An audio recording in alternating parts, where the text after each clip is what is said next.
Assalamualaikum warahmatullahi wabarakatuh. Perkenalkan, nama saya Dita Vendasasti dengan NIM B1002034. Video ini saya buat dalam rangka pemenuhan ujian akhir semester Hukum Dagang kelas E yang diampu oleh Bapak Ageng Triganda Sayuti SHMKN. Soal pertama, jelaskan macam-macam dari hak kekayaan intelektual. Jelaskan perbedaan mendasar hak cipta dengan hak kekayaan intelektual yang lain. Macam-macam hak kekayaan intelektual. Yang pertama ada hak cipta.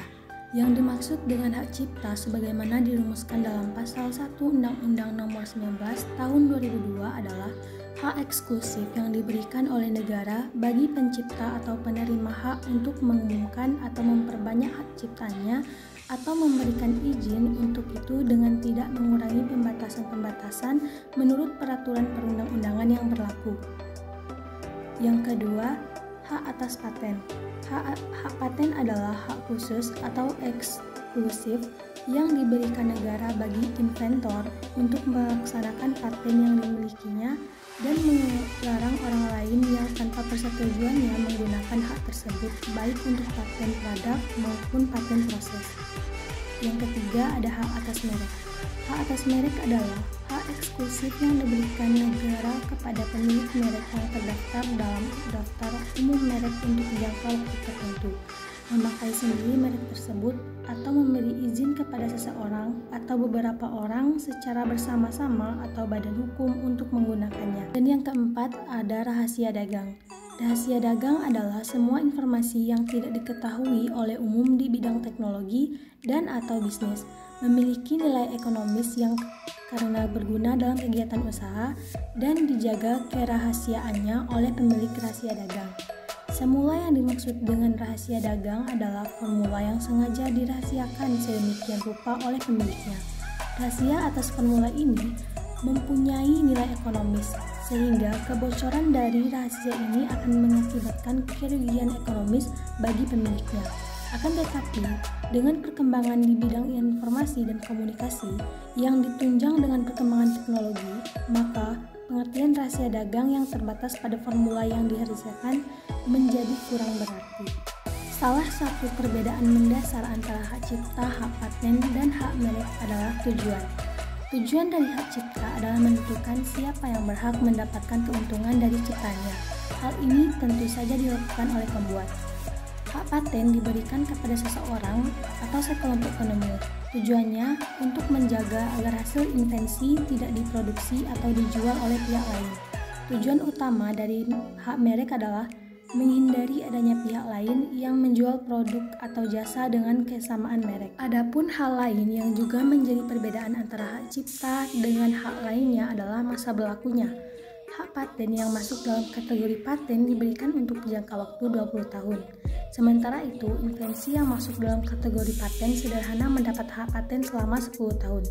Pada hak cipta, hak moral dan hak ekonomi memiliki masa berlaku yang berbeda. Hak moral berlaku selamanya, sementara itu hak ekonomi atas setiap ciptaan bisa saja berbeda. Hak merek berlaku 10 tahun dan dapat diperpanjang.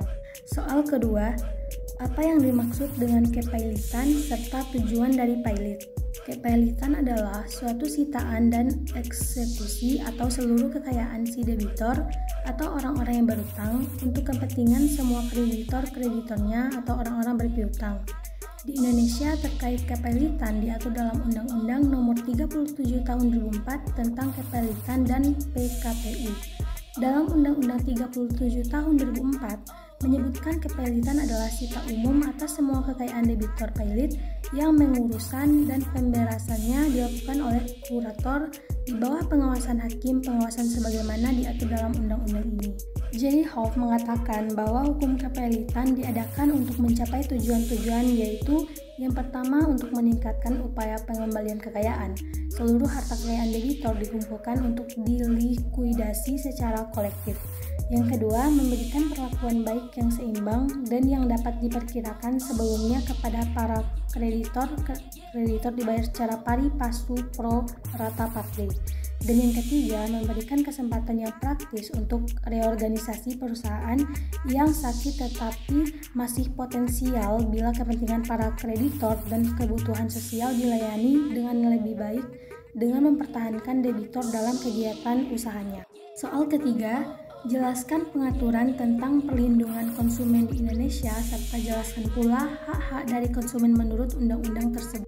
Perlindungan konsumen adalah segala upaya yang menjamin adanya kepastian hukum untuk memberi perlindungan kepada konsumen.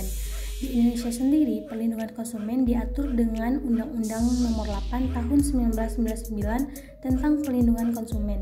Undang-Undang Nomor 8 Tahun 1999 tentang Perlindungan Konsumen perumusannya mengacu pada filosofi pembangunan nasional, bahwa pembangunan nasional termasuk pembangunan hukum yang memberikan perlindungan terhadap konsumen adalah dalam rangka membangun manusia Indonesia seutuhnya yang berlandaskan pada falsafah kenegaraan Republik Indonesia, yaitu Dasar Negara Pancasila dan Konstitusi Negara Undang-Undang Dasar 1945.